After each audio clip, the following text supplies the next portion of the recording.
Asked a lot. I'm a teacher in a big pharma corporation, and people are always saying, "Oh, you should teach how you do it," because I've been using it a lot the last 2.5 years.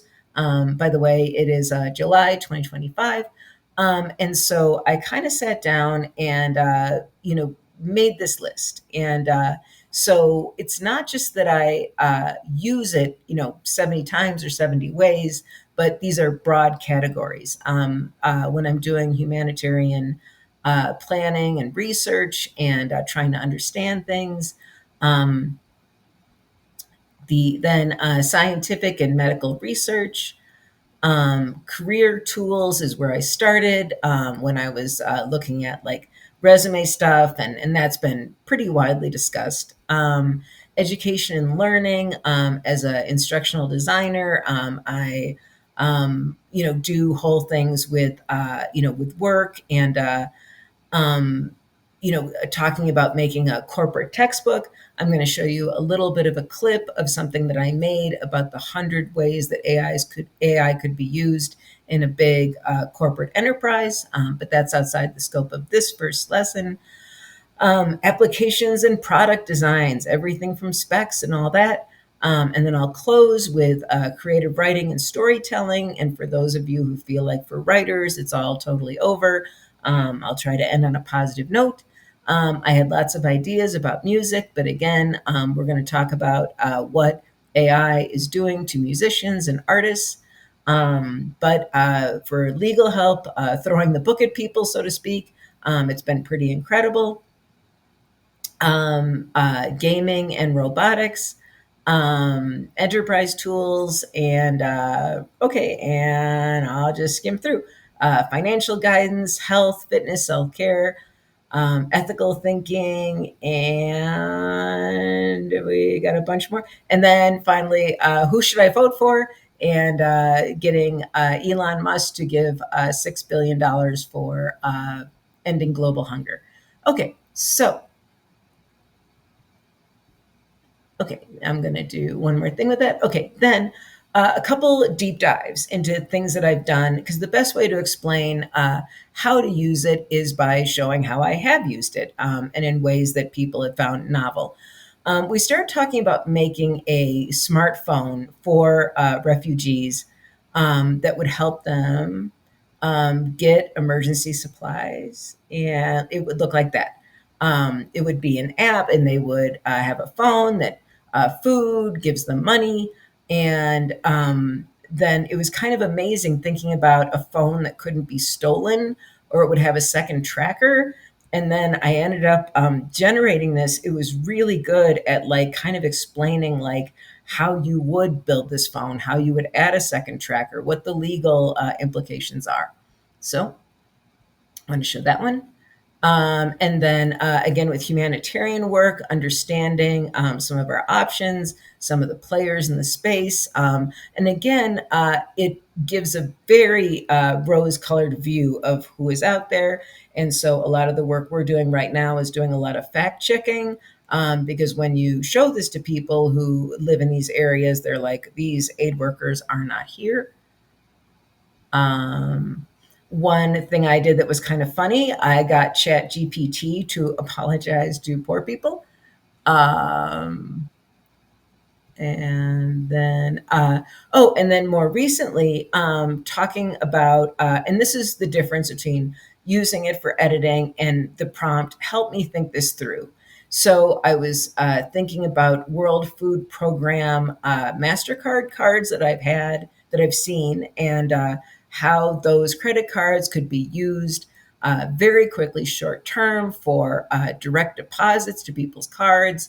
And then just thinking it through, like, how would this work? How would it not work? How could you make vouchers? So again, just more than just copy editing. And then recently, thinking about the challenge that Elon Musk had that he posted on Twitter. He said, if World Food Program can describe on this Twitter thread exactly how 6 billion will solve world hunger, I will sell Tesla stock right now and do it. And then kind of thinking about like, well, let's start thinking this through. What are his rules going into Grok? X's AI system, and kind of coming up with some interesting answers. So, and then I will talk about AI for humanity in a later slide. Okay, so, like I said, kind of saying, help me think this through. One interesting thing with one of them, with like the MasterCard thing, it was a funny thing where I had said something like, how do we get MasterCard to pull the trigger? And then it's proposing a campaign for refugees that would say, pull the trigger. And that is a really, really bad idea. So, there's no replacement for human common sense. Okay, who does ChatGPT hurt? Again, my story, fell in love with this thing in 2023, went around the world asking everybody what they thought, or went around America asking everybody what they thought of it. And just people hated it. They felt like it was taking their lives, it was taking their futures. And clearly we could see it was hurting artists. So many people who do things like mood boards were just, it was just gone. And when we can see where things are going, when we look at music generation, it's just going to be worse. And I'm making a whole lecture called It Just Couldn't Get Any Worse for Artists, and just the history of things getting worse and worse for creatives. So to do a class that doesn't acknowledge that, I do see a lot of Pollyanna-ish things on LinkedIn recently. Somebody was talking about that their creative agency was originally wiped out with ChatGPT. They lost clients, but now they feel like they're on the winning side of this thing. And I'm like, not so fast. We do have some concerns. So something that I thought said it very, very well. Obviously, and one of the complaints is ecology and the use of water. As you may know, it takes millions and millions of gallons to power these centers. It's the equivalent of just one center alone is 1.9 million homes, the electricity. And so I saw this meme that I thought was funny, and I cleaned it up a little bit. They used a profanity word, and some teenagers might see this, so we changed it from the word to breast. But it's like cities are like, don't turn on your AC, and then while the AI nobody asked for is using the power grid. So I thought that was, and I do want to address that for 1 second, and that one of the things is a lot of people are just using it as a toy. There is this sense of people are just playing around and screwing around with AI. And so I like to kind of say that for my use and what I recommend, do prompts that are worth the water, because I do think there are prompts that can make the world a better place.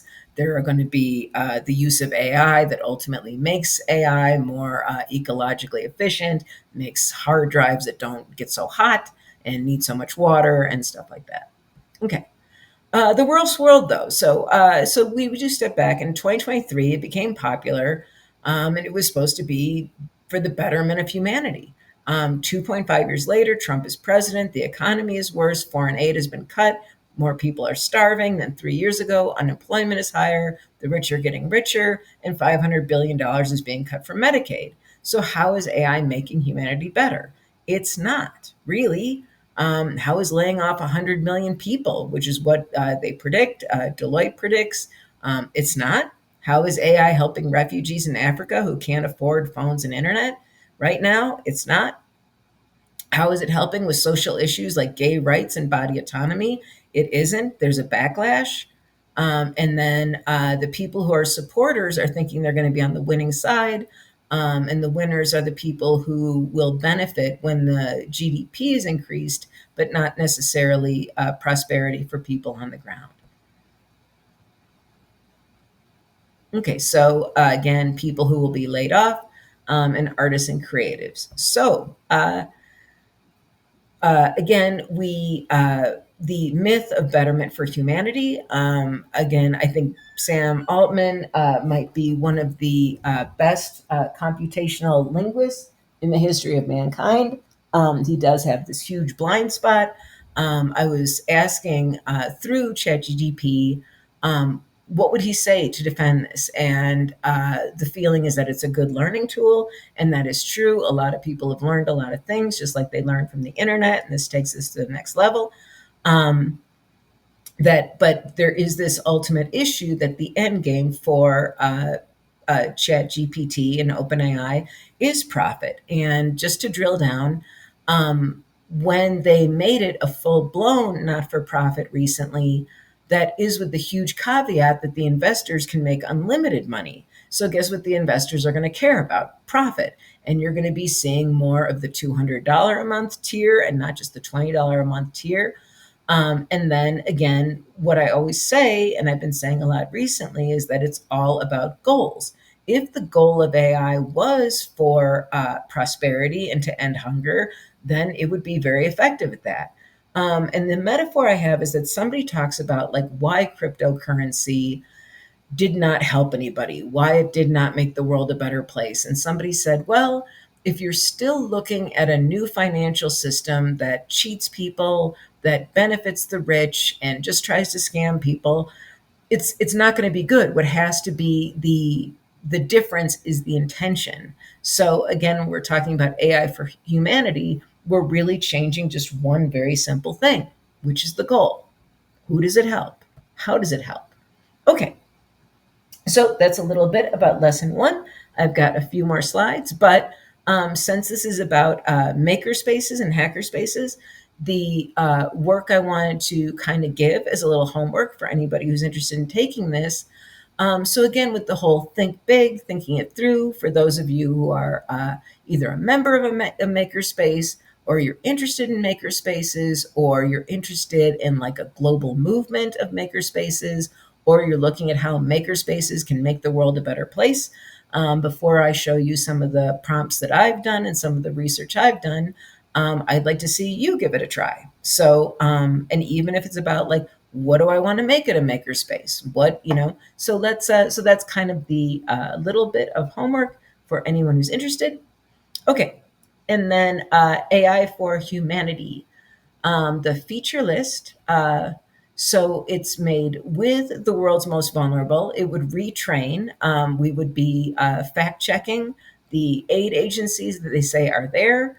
A lot of times it gives you all these amazing solutions. It makes it sound like things are great, and it is not. And so we're building a new AI with fine tuning that actually tests it. I'm recently playing around with a little app I made in 5 minutes called Am I on Medicaid? Because Medicaid is not always called Medicaid.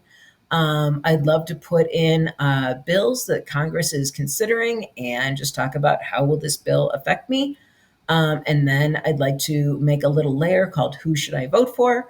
Okay, and then, I wanted to show a cool thing. During the flattery phase of it, I asked ChatGPT what it thought of me, and it gave this, and I made a little action figure. Other things I will talk about in this course. For those of you who have ChatGPT Plus, and I'm making a free version myself, but it is about how to make an app in about 5 minutes using this ChatGPTs, as they call it.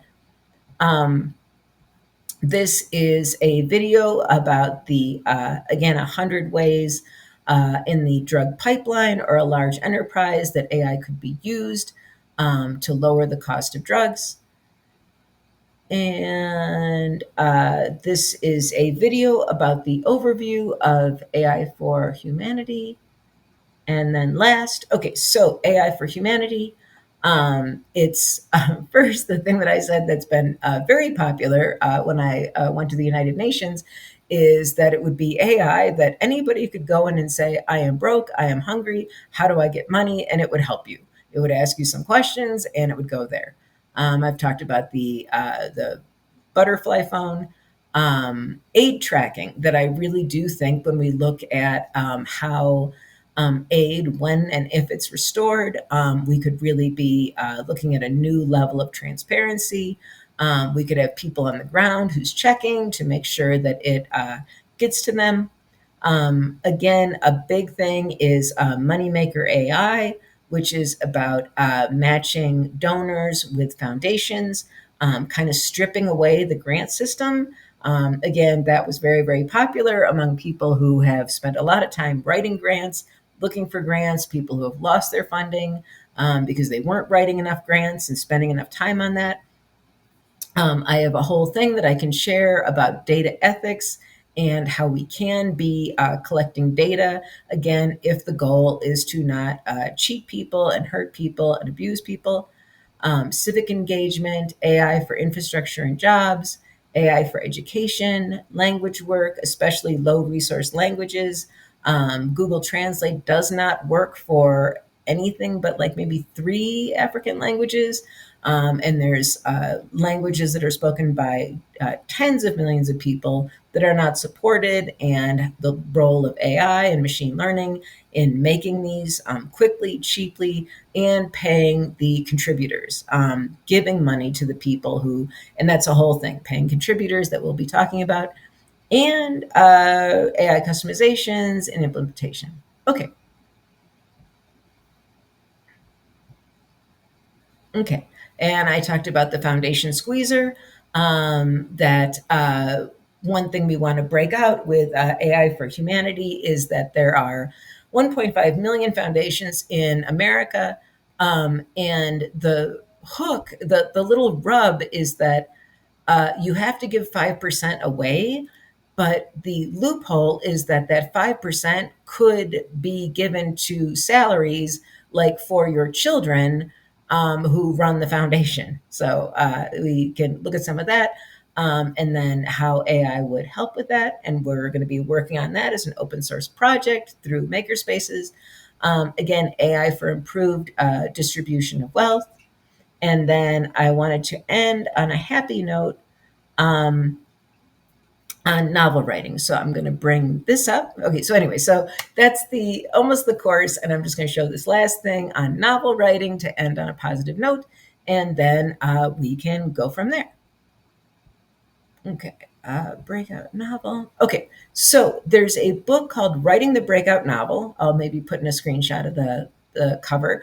But I trained the AI on it and then had it do this amazing thing. It's a book about how to write a very complex contemporary novel. And I could take this and turn it into worksheets because for me, writing another novel, I have to kind of put myself on a schedule, which obviously ChatGPT can do. Think about it in terms of worksheets. As we say, if you are going to make a doghouse, you can just go to Home Depot and get some boards. If you're going to build a big software system, you need a plan. And just like that with novels, if you're going to write a 200-page novel, you need a plan and architecture. And so I just wanted to end on a positive note that, like, I find this incredibly helpful. So even as an artist who has some issues about this technology, at the end of the day, I personally have found it helpful. I'm able to write a blog at record speed. I kind of have a magazine that, again, I'm able to do much, much faster. And ultimately, like I said, I think I'm been able to help more people because of my use of AI. And so I just want to talk about how it's not 100% bad. So on that, I will end with the first screen. And thank you for watching.